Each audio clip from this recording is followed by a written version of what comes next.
Hello, Uganda. Good morning, good afternoon, and good evening to wherever you are watching us from. This is Mbarara University of Science and Technology, and we are live on AET TV, empowering you. Today, as we still commemorate on the elimination of violence against women and girls as a university that is must, one of the greatest universities we have here in Uganda, we are doing this to raise our visibility on the elimination of violence against women and girls. This has been like a song. It is happening in various universities, it's happening in various communities. But then what do we do about it? Do we raise our voices or is it silent? But must today says now we can take up this step and also join the globe in order to end some of the cases that happen, especially in our universities. There are some cases that we see that are minor, and yet they are very big cases that really affect even the academic performance of our students. With me, I have one of the greatest ladies in the university.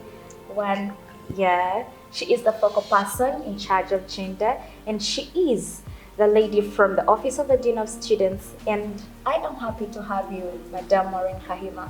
Thank you, Bridget. You are welcome to AET TV. Thank you. And good evening, good morning, good afternoon, wherever you are who is watching us. Okay, so when we talk about gender-based violence, maybe someone out there might not know what is gender-based violence. And when we talk, or some other people might understand it as maybe the physical beating, others will understand it in the other terms, maybe sexual harassment. But when we have a focal person from gender, I would like you to tell us, and as also tell us about GBV, I want you to tell us, is it an issue to do with women or it is an overall issue to do with all gender? Thank you, Bridget. Gender-based violence is for everyone. Okay. Everyone should be concerned. It's not about women, it's not about children, it's about all human beings. As long as you feel you're violated, then that is gender-based violence. And as an institution, we face these challenges in our communities where we come from, in our families, even here at the workspace and the academic space, we get issues of gender-based violence. And it can take a number of forms. It can be cyber harassment, where, because now we are in the digital technology era, so we are getting a number of issues coming up of where cyberspaces are misused, amounting to violence. It could be in the area of HIV, for instance. It could be workplace. If the workplace environment is hostile, then it becomes workplace harassment. And who is harassing the other? It could be a female harassing a male worker or a male harassing a female worker. So it can go either way. As long as somebody feels their workspace is not safe, then it's workplace harassment. It could be, generally world over, they talk about femicide, which is killing of females. And in Uganda, that's a common thing that we get to know about, that we watch on the news. It may not have happened in mass, but we know in this country it has happened. We've seen young women killed in a number of places, children being violated in homes, in families. Those are things that we see. And as a university, we should be concerned because these are our children, these are our daughters. So the concern as educators, as people who we think we are of a higher level of understanding, we should be concerned as an institution about the things that happen around us, in our community, in our university, in the places where we reside. Then sexual violence, that's also a big one, where issues of sexual harassment, where we've had people raped here at this university. So all those are issues for us to be concerned about as an institution. We may not experience child marriages, but we know in our communities they are happening. Especially when the COVID era came in, there were a number of girls who were married off, or parents who felt, no, this is wasting my time. So it may not be happening in our community, but those are issues that are there. We need also to be concerned about people with disabilities. What is happening? Are we protecting them? Are we able to support and give? But the moment they don't feel supported, it could also be a kind of gender-based violence. So gender-based violence is quite broad. We shouldn't only look at the physical, but everything that affects somebody's well-being. Emotionally, how am I when I come to this place? Or how am I in my family? All those are issues that we need to embrace, that we need to look at as an institution. Okay. Thank you so much for that. So as we commemorate on ending gender-based violence and we try to champion all that so that we can put peaceful conditions within the university, are there some of the cases that you think that these are the cases that have been reported generally, like oftenly, that are really pushing us to always stand out and join the nation in this activity? Yes, we've had a number of cases. Well, I cannot mention the number of cases, but we've had cases of, we've had young girls being raped, maybe not on this university, but in this community. And some of them are university students. We've had students being violated in their day-to-day relationships. We've had students being harassed by colleagues, study people in the same program, people in the same environment, people in the same hostels being harassed.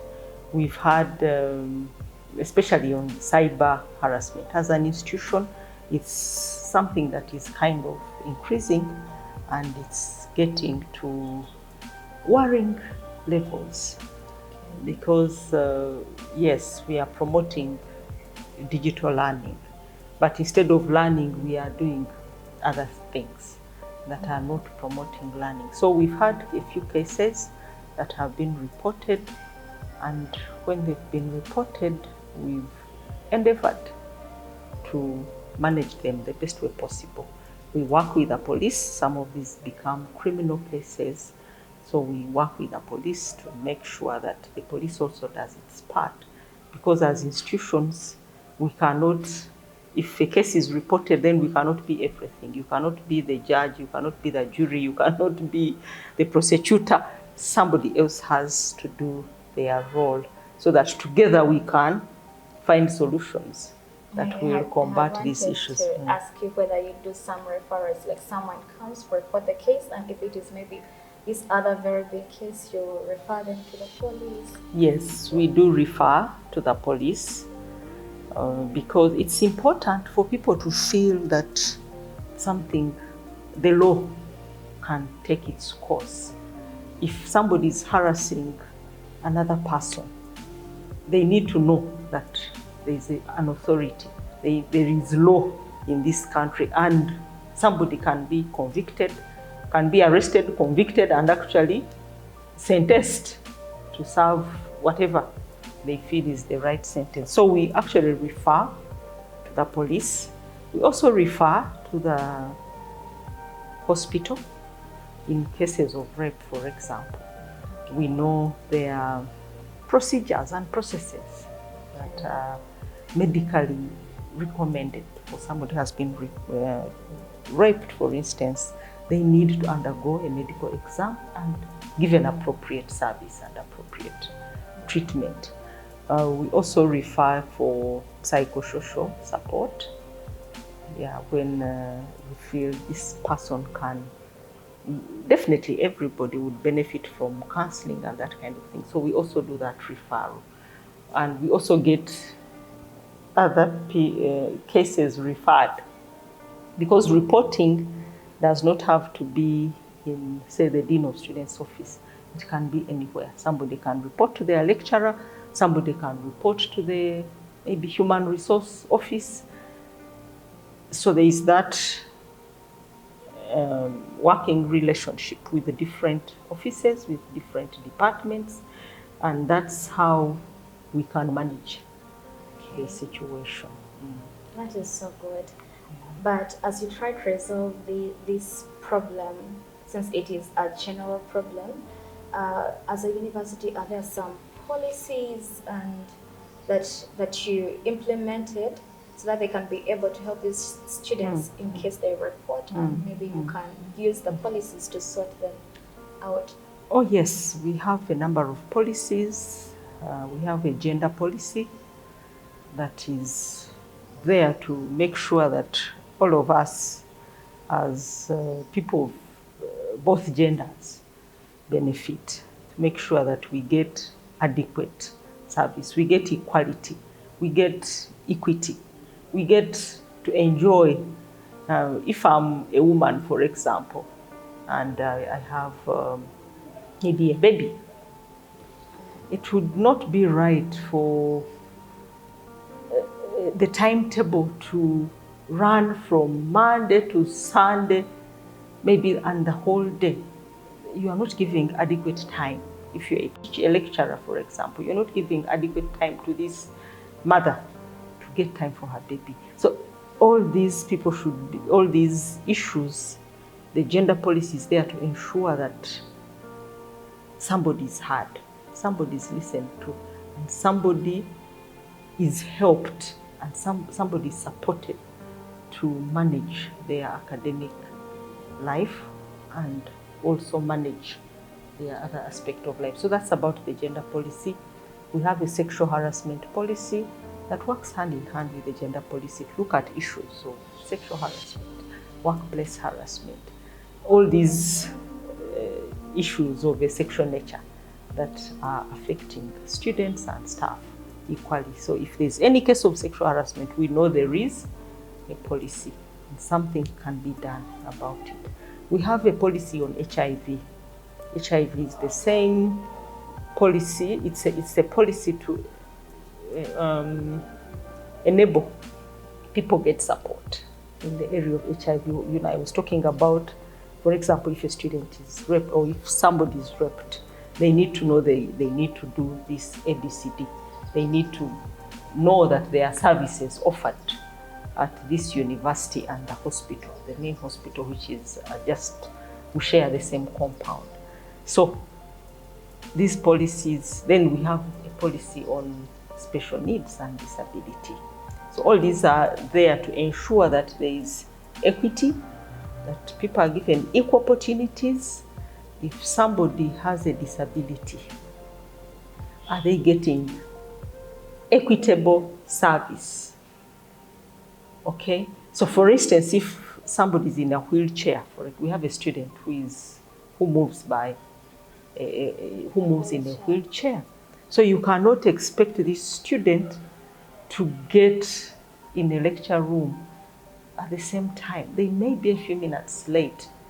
So once they are late, they shouldn't be blamed because their movement is kind of slower than that of somebody moving with their legs. And other physical disabilities that people have, we need to know them. We need to address individuals according to the need that they have. We had a student, I think she's still here, who could not sit on these high stools in the lab. Will you deny them an opportunity to study and complete their program? Those adjustments need to be made for each individual student. So that's about special needs and disability. So those are the four main policies that we have, and generally we call them cross-cutting issues, because if you're talking about special needs, there are gender issues there. There are issues of HIV. They cross-cut. You cannot look at one policy and say we shall go by that.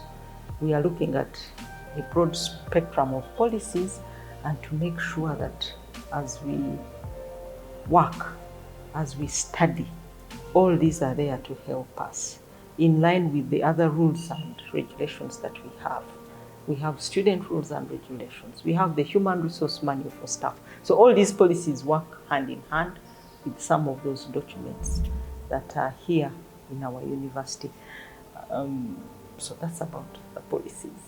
Okay, thank you. Mm. So we have had all the policies that are within the university, and maybe for any student that could be out there and they haven't known about these cases, these policies, and maybe they are being affected by the different actions from their friends, from anyone around them. You can be able to report and be able to serve. To get the justice that you really require. Maybe just to wind up this, we have been having the focal person from the university, from the Office of the Dean of Students, Madam Kahima, and she has taken us through all this that we have not been knowing maybe about the university and in regards to commemorating on the 16 days of activism. She will tell us in her last remarks, where do we report to if at all this happens, and maybe how do we report? Others maybe do not know. Okay. Yes. Yeah, thank you, Bridget. And like you've said, we are commemorating the 16 days of activism, and each one of us can do something. Just putting a message on your phone, you've communicated that this and this is happening and something can be done about gender-based violence. So let's use the different platforms that we have to communicate about this. The 16 days run from 25th of November to the 10th of December. So each day you can put out something as an individual so that we are part of the commemoration. And lastly, on reporting, like you've asked me, the Dean of Students' office is open for all students. Please use this office.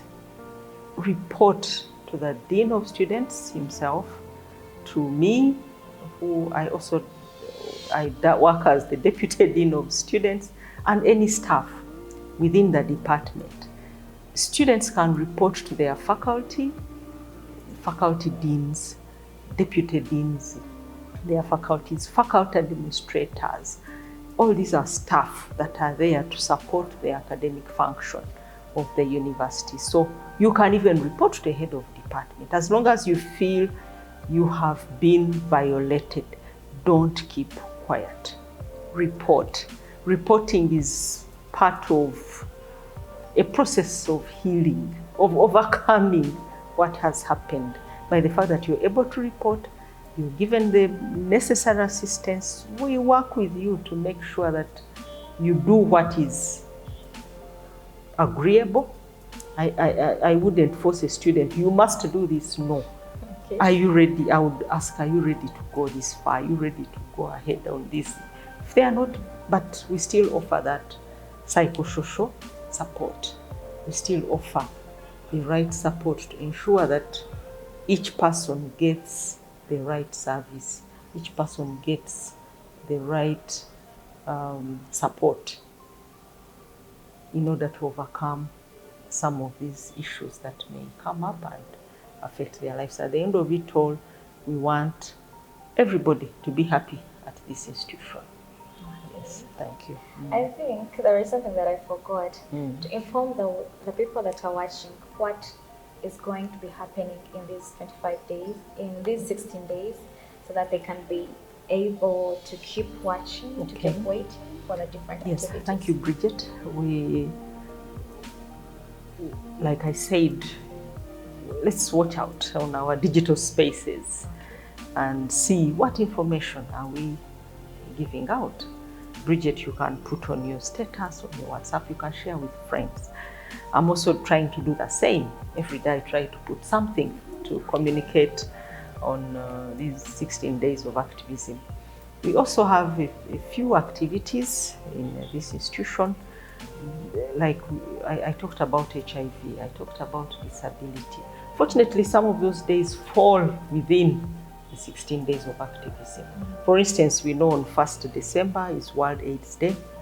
On 2nd of December is International Day of People with Disabilities. So we shall have specific activities or talks on these on those days. But in these other days, we shall have a few recordings, a few interviews of different stakeholders, experts on gender. So let's listen out. Let's keep on AIT TV and watch what all these people have to say to us. And ultimately, it's our responsibility. It's our individual commitment to make sure that gender-based violence is dealt with, and we can live in a community where we are not fearing each other, where we are not, where we live peacefully. Peaceful coexistence is what we are looking for as an institution and the community around us. I thank you. All right, it is our responsibility.